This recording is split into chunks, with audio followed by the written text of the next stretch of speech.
Hi guys, welcome to cricket Venkatesh. Shakespeare ఎప్పుడో చెప్పాడు, all that glitters is not gold, మెరిసేదంతా బంగారం కాదు అని. ఇప్పుడు మనం ఉన్న ప్రపంచంలో అంటే deep fake videos, AI generated videos, దీంట్లో ఏంటంటే ఏది నిజం ఏది అబద్ధం అనేది మనకు ఎవ్వరికి తెలియట్లేదు. ఏదో వస్తుంది వాట్సాప్లో, ఎక్కడో వస్తుంది, సోషల్ మీడియాలో చూస్తాం, దాన్ని షేర్ చేసేస్తాం హడావుడిగా వితౌట్ చెకింగ్ అండ్ వెరిఫైయింగ్. అంతా బాగానే ఉంది, కానీ మనం ఎలాంటి ప్రపంచంలో బతుకుతున్నాం నాకైతే అర్థం కావట్లేదు. ఏది నిజమో ఏది అబద్ధమో తెలియట్లేదు. కానీ ఒకటి మాత్రం నిజం, ఐపీఎల్ ఫ్రాంచైజ్ ఓనర్స్లో Sanjiv Goenka is the most controversial person. మీకు ఏమైనా డౌట్ ఉందా? నాకైతే లేదు. 2 ఏళ్ల క్రితం కేఎల్ రాహుల్తో అతను బిహేవ్ చేసిన విధానం మనకు తెలుసు. చాలా చాలా చాలా దారుణమైన బిహేవియర్ అది. అండ్ తాజాగా మొన్న Delhi Capitals versus LSG match లక్నోలో జరిగింది. అప్పుడు కూడా రిషబ్ పంత్తో అతనికి ఏదో హీటెడ్ ఆర్గ్యుమెంట్ లాగానే కనిపించింది. రిషబ్ పంత్ని కేఎల్ రాహుల్ని మందలించినట్టు అయితే లేదు, కానీ వారిద్దరి మధ్య చాలా హీటెడ్ ఎక్స్చేంజ్. వాళ్ళిద్దరూ ఇంకా అక్కడ కోచ్ జస్టిన్ లాంగర్ ఉన్నాడు, director of cricket Tom moody ఉన్నాడు, సంజీవ్ గోయింకా కుమారుడు ఉన్నాడు, సంజీవ్ గోయింకా భార్య కూడా ఉన్నారు. వీళ్ళందరూ ఉండగానే వాళ్ళ మధ్య ఏదో డిస్కషన్ మ్యాచ్ తర్వాత కొంచెం హాట్గానే జరిగింది.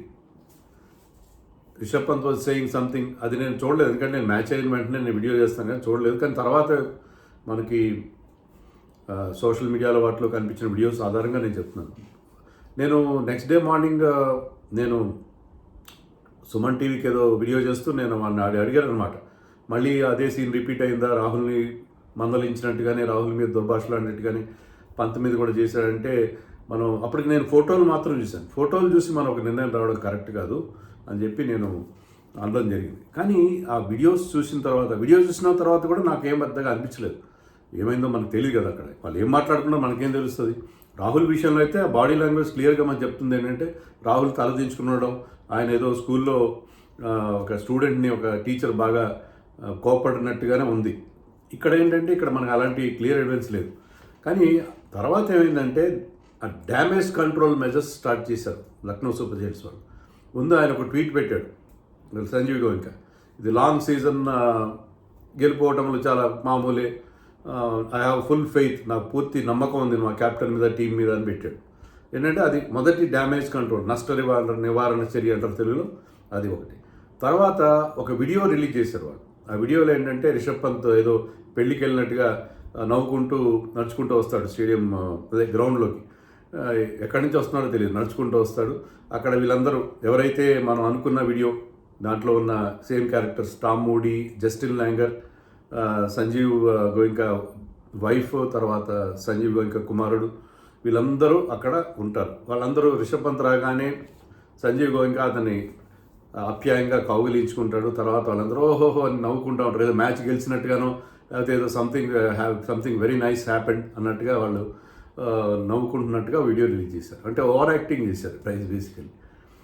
ఆ వీడియో వచ్చిన వెంటనే సోషల్ మీడియాలో రియాక్షన్ ఏంటంటే, ఇది మళ్ళీ షూట్ చేశారు, రీఎనాక్ట్ చేశారు. దానివల్ల మొదటి వీడియో టీవీలో మనం చూసిన దానివల్ల జరిగిన డ్యామేజ్ని, ఆ డ్యామేజ్ కంట్రోల్ చేయడం కోసం ఈ వీడియోని మళ్ళీ రీషూట్ చేశారు. వాళ్ళందరి క్యారెక్టర్స్ పెట్టి, ఇలాగే దృశ్యం 2 సినిమా అని చెప్తున్నారు. దృశ్యం 2 లాగా ఇది కూడా దృశ్యం 2, ఇది దృశ్యం 2లో లాగా మళ్ళీ ఆ సీన్ని రీఎనాక్ట్ చేసి ఆల్ ఈజ్ వెల్ అనే ఒక ఇంప్రెషన్ ఇస్తున్నారు అనేది సోషల్ మీడియాలో వస్తున్న వార్త. దానికి కొంతమంది చెప్పేది ఏంటంటే, మొదటి ఒరిజినల్ దాంట్లో ఏంటంటే జస్టిన్ లాంగర్ రిషబ్ పంత్కి ఎడమ చేతి వైపు ఉన్నాడు, సంజీవ్ గోయింకా పక్కన ఉన్నాడు. కానీ కొత్త వీడియోలో ఏంటంటే రిషబ్ పంత్కి కుడి చేతి వైపు ఉన్నాడు అని చెప్తున్నారు. అంటే అది కెమెరా యాంగిల్ని బట్టి మనకు అలా అనిపించదు, వేరే విషయం అది కాదు కదా. అక్కడ మేజర్ థింగ్ అందరూ పాయింట్అవుట్ చేసేది ఏంటంటే, స్టేడియంలో స్టాండ్స్ క్లియర్గా కనిపిస్తున్నాయి. స్టాండ్స్లో ఒక్క పిట్ట పొరుగు లేరు, ఎవ్వరు, not even a single soul. మీకు అక్కడేమో జైంట్ స్క్రీన్ మీద ఏం ప్లే అవుతుంది, అక్షర్ పటేల్ ఇంటర్వ్యూ ప్లే అవుతుంది. పోస్ట్ మ్యాచ్ ప్రజెంటేషన్ అప్పుడు winning captain Axar Patel video play అవుతుంది. అక్షర్ పటేల్ వీడియో ప్లే అవుతున్నప్పుడు అలా పోస్ట్ మ్యాచ్ ప్రజెంటేషన్ వరకు చాలామంది స్పెక్టేటర్స్ ఉంటారు. 90% వెళ్ళిపోయారు, 95% వెళ్ళిపోయారు. 50,000 మంది కూర్చున్న స్టేడియం అది వెళ్ళిపోయినా కూడా మీకు అక్కడక్కడ చెదురుమదురుగా స్పెక్టేటర్స్ ఉంటారు, ప్రేక్షకులు ఖచ్చితంగా ఉంటారు. కానీ అక్కడ స్టాండ్స్ అన్నీ ఖాళీగా ఉన్నాయి. కింద గ్రౌండ్లో కొంతమంది మనుషులను పెట్టారు, అక్కడ ఇక్కడ కొంతమంది అఫీషియల్స్ లాగా మెడలో అది వేసుకొని వాళ్ళ ఐడి కార్డ్ వేసుకొని ఉన్న వాళ్ళని కూడా పెట్టారు. అంతా రీఎనాక్ట్ చేసినట్టుగా అనిపిస్తుంది చాలా క్లియర్గా. ఐ కుడ్ బి రాంగ్, నేను ఖచ్చితంగా చెప్పలేను. అయితే నాకు అది కరెక్ట్ ఏమో అనిపిస్తుంది. ఎలాగంటే రజనీకాంత్ ఒక సినిమాలో చెప్తాడు, పెళ్ళికొడుకు ఎవరంటే పెళ్ళికొడుకు అయితే అతని షర్ట్ గురించి నాకు తెలియదు అన్నట్టుగా. అంటే మీరే ఓవర్ రియాక్ట్ అయిపోయి సిచ్యుయేషన్కి దాన్ని కవరప్ చేయడానికి మీరు కవర్ డ్రైవ్ అంటారే మన సోషల్ మీడియా భాషలో, అలాంటి ఒక కవర్ డ్రైవ్ ఆడే వాళ్ళని మనకి అనిపిస్తుంది. అది ఖచ్చితంగా నేనైతే in my position I should not say this without proper evidence. కానీ నాకైతే క్లియర్గా అనిపించింది ఏంటంటే, మీరు కూడా చూడండి, ఒరిజినల్ ఫుటేజ్ కూడా అవైలబుల్ ఉంది, టీవీ ఫుటేజ్ అవైలబుల్ ఉంది. అలాగే వాళ్ళు ఈ వీడియోలో రిషబ్ పంత్ ఆ యాంగిల్ కూడా, కెమెరా యాంగిల్ కూడా చాలా జాగ్రత్తగా షూట్ చేశారు, చాలా ప్రొఫెషనల్గా షూట్ చేశారు. అలా ఎందుకు చేస్తారు అసలు? వాళ్ళు కలిసి ఉండడాన్ని ఆ వీడియోని మీరు చూసేదంతా what you always see is not the truth అనేది వాళ్ళు పెట్టారు. ట్రూ స్టోరీ కాదు అది అన్నట్టుగా పెట్టారు. కానీ అది క్లియర్గా అర్థమవుతుంది, కావాలని మళ్ళీ రీషూట్ చేశారు అనేది అర్థమవుతుంది. సో అది విషయం. యాక్చువల్గా మనకు 2 విషయాలు తెలియవు. ఒకటి ఏంటంటే, మళ్ళీ రాహుల్ని తోడనాడినట్టుగానే, రాహుల్ని అడ్మానిష్ చేసినట్టుగానే రిషబ్ పంత్ని కూడా ఏమైనా అన్నాడా ఓపెన్ దాంట్లో, అది ఒకటి. రెండోది, ఈ వీడియోని మళ్ళీ రీషూట్ చేశారా లేదని కూడా క్లియర్ కట్ ఎవిడెన్స్ లేదు, to be very frank with you. కానీ ఇదంతా కూడా it has left a bitter taste in the mouth. ఇదంతా కూడా మనకు చేదు మాత్రలాగా అనిపిస్తుంది. అవసరమా ఇది? మీకు రాహుల్ ఇన్సిడెంట్ అప్పుడు నేను చేసిన అప్పుడు అదే చెప్తున్నాను, ఇప్పుడు అదే చెప్తున్నాను. మీకు ఓటమి తర్వాత మీరు దాన్ని పోస్ట్ మార్టం చేయదలుచుకున్నారు, దాని గురించి రివ్యూ చేయదలుచుకున్నారు. మీకు అంత పెద్ద స్టేడియం మీరు రెంట్ కడుతున్నారు, స్టేడియం మీ హ్యాండ్ ఓవర్లో ఉంది. ఆ స్టేడియంలో మీకు ఒక రూమ్ దొరకదా? మీకు ఎక్కడైనా 4 గోడల మీకు సీక్రెసీ ఉండేటట్టుగా ప్రైవేట్ ప్లేస్ దొరకదా మీకు ఏమాత్రం? అక్కడికి వచ్చి అక్కడ గ్రౌండ్లోకి వచ్చి మీరు అవన్నీ మాట్లాడాల్సిన అవసరం. ఆల్రెడీ ఒకసారి మీరు బదనాం అయ్యారు, ఒకసారి జరిగింది మీకు. దానివల్ల రాహుల్ లాంటి ఒక మంచి ప్లేయర్ మీరు దూరం చేసుకున్నారు. ఇంత అయిన తర్వాత కూడా మీరు మళ్ళీ ఓపెన్గా అలాంటిది ఎలా చేస్తారు? సంజీవ్ గోయింకా ఎప్పటికీ ఆయన రియలైజ్ కాడా? బుద్ధి రాదని మాట రాబోయింది, కానీ అది అన్నంత కరెక్ట్ కాదు. అది కరెక్ట్ అనేది అలా చేయొచ్చా? మళ్ళీ దాన్ని రిపీట్ ఎందుకు చేస్తారు? ఒకసారి చేస్తే ఏదో తప్పు, ఏదో పొరపాటు అవుతుంది. రెండోసారి చేస్తే దాన్ని క్షమించడానికి ఏమాత్రం మనకి మనసు ఒప్పదు.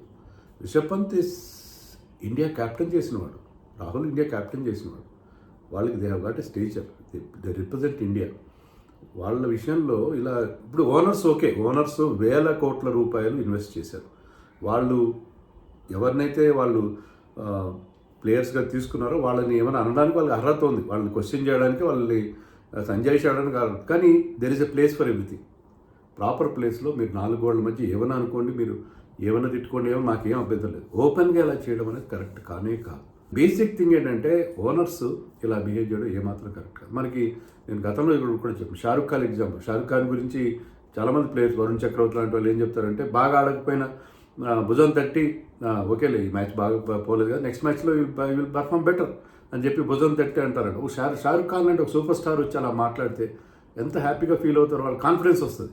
ఓనర్స్ కాన్ఫిడెన్స్, అందులో ఫస్ట్ మ్యాచ్ తర్వాత మీరేదో మీరు చాలా యానిమేటెడ్గా మీ హ్యాండ్ జెస్చర్స్ అవి చాలా ఎక్కువగా ఉన్నాయి. అన్నీ అవసరమా నన్ను అడిగితే? ఓనర్స్ అంత ఇన్వాల్వ్మెంట్ కూడా అవసరమా? ప్రీతి జింత చాలా ఎక్కువగా మ్యాచ్ల్లో వస్తుంది, ఆమెకి కెమెరా ఎప్పుడు ఆమె ఫోకస్ ఉంటుంది, ఆమె ఎక్స్ప్రెషన్స్ అన్నీ అంటారు. కానీ ఎప్పుడైనా మీరు చూడండి, మ్యాచ్ తర్వాత మ్యాచ్ గెలిచినా ఓడిపోయినా ప్లేయర్స్ని బాగా హగ్ చేసుకుని వాళ్ళతో నవ్వుతూ మాట్లాడుతూ ఉంటుంది. సో ఐ లైక్ హెర్, ఎందుకంటే ఆమెకి క్రికెట్ పెద్దగా తెలియదు, ఒక ఫ్యాన్ లాగా బిహేవ్ చేస్తుంది, నాట్ ఎ ఓనర్. ఒక ఎన్లైటెండ్ ఫ్యాన్ లాగా ఆమె బిహేవ్ చేస్తుంది. సో అది ఓనర్స్కి ఉండాలి. చెన్నై సూపర్ కింగ్స్ ఓనర్స్ ఎప్పుడు కనపడరు. శ్రీనివాస్ని కొన్ని ఇష్యూస్ అయినాయి, అది వేరే విషయం. ఇన్ జనరల్ వాళ్ళు ఏంటంటే టీంని బాగా చూసుకుంటారు. అంబానీస్ ప్రతిరోజు, నీతా అంబానీ కానీ, ఆకాష్ కానీ, అతని బ్రదర్ కానీ, వీళ్ళందరూ రెగ్యులర్గా మనకి గ్రౌండ్లో కనిపిస్తారు. కానీ వాళ్ళు ఎంత వెల్ బిహేవ్డ్గా ఉంటారు. They are the richest people in India. కానీ వాళ్ళు ప్లేయర్స్ని ఎప్పుడు ఏమన్నా ప్లేయర్స్ని ఇంకా చాలా బాగా చూసుకుంటారని వాళ్ళకి చాలా మంచి నేమ్ ఉంది. సో అందుకే వాళ్ళ రిజల్ట్స్ కూడా అలాగే వస్తాయి. రిజల్ట్స్ కేకేఆర్ కానీ, చెన్నై కానీ, మీకు ముంబై కానీ అంటే results same. Kavya Maran rich kid అయినా సరే ఆమె ప్లేయర్స్తో అంటే they had issues with players like Warner, అది వేరే విషయం, ఒకరిద్దరిలో అవుతాయి. కానీ ఇన్ జనరల్ ఎలాంటి ప్లేయర్స్ని బాగా చూసుకుంటారు చాలామంది ఫ్రాంచైజీస్. ఎందుకంటే ప్లేయర్స్ని ఓనర్స్ అలా చూసుకోవడం అనేది చాలా అవసరం. మేము డబ్బులు పెట్టాం కాబట్టి వీళ్ళు ఏమని అంటాం, వీళ్ళ నుంచి క్వశ్చన్ చేస్తాము, వీళ్ళని నిలదీస్తామంటే అది కరెక్ట్ కాదు కదా. అది ఎప్పుడు ఈ సంజీవ్ గోయింకా నేర్చుకుంటారు. గతంలో ఇతనే Dhoni is suppose to be the best captain in IPL కానీ ఏ ఇంటర్నేషనల్ క్రికెట్లో కానీ ధోనిని బెస్ట్ కెప్టెన్ అంటారు. ఆ ధోనిని రీప్లేస్ చేశాడు రైజింగ్ పూణే సూపర్ జైంట్స్లో ఉన్నప్పుడు స్టీవ్ స్మిత్తో. ధోనిని రీప్లేస్ చేశాడంటే మీరు అర్థం చేసుకోవచ్చు. సో ఎలా రియాక్ట్ అవుతాడు మీ ఓటములకి? ఒక ప్లేయర్ను మీ క్యాప్టెన్ని బలి చేయడం, స్కేప్ గోట్ చేయడం, ఇది వాళ్ళకి బాగా అలవాటైన విషయం. మేము మీకు డబ్బులు పెడుతున్నాం కాబట్టి మీరు దానికి మీ రిజల్ట్స్ ఇవ్వాల్సిందే. ఇదేనా అది అవుతుందా? ఏదో ఎగ్జామ్ రాస్తున్నా కాబట్టి వెళ్ళండి ఫస్ట్ క్లాస్ తెచ్చుకోవాల్సిందని పేరెంట్స్ అన్నట్టుగా ఉంది. సో అది చాలా దారుణమైన విషయం. లలిత్ మోడీ ట్వీట్ చేశాడు, ఇతనికి ఓనర్గా ఉండడానికి తగినవాడు కాదు, ఇతన్ని సస్పెండ్ చేయాలి బీసీసీఐ అని చెప్పి లలిత్ మోడీ ట్వీట్ చేశాడు. మైకేల్ వాన్ కూడా అన్నాడు ఫస్ట్ మ్యాచ్ అప్పుడు ఏంటిది this should not be done అని చెప్పి అతను కూడా మైకేల్ వాన్ కూడా ట్వీట్ చేశాడు. సో ఎవరైనా దీన్ని ఎవరు కూడా దాన్ని హర్షించే విషయం కాదు ఇది. So Sanjiv Goenka should behave. So అతన్ని ఇప్పుడు గతంలో షారుఖ్ ఖాన్ని మీకు గుర్తుండే ఉంటుంది, ముంబైలో అనుకుంటా, ముంబైలో అతను కాస్త గ్రౌండ్లోకి వచ్చి కొంత హంగామా చేస్తుంటే అతను స్టేడియం రాకుండా బ్యాన్ చేశారు.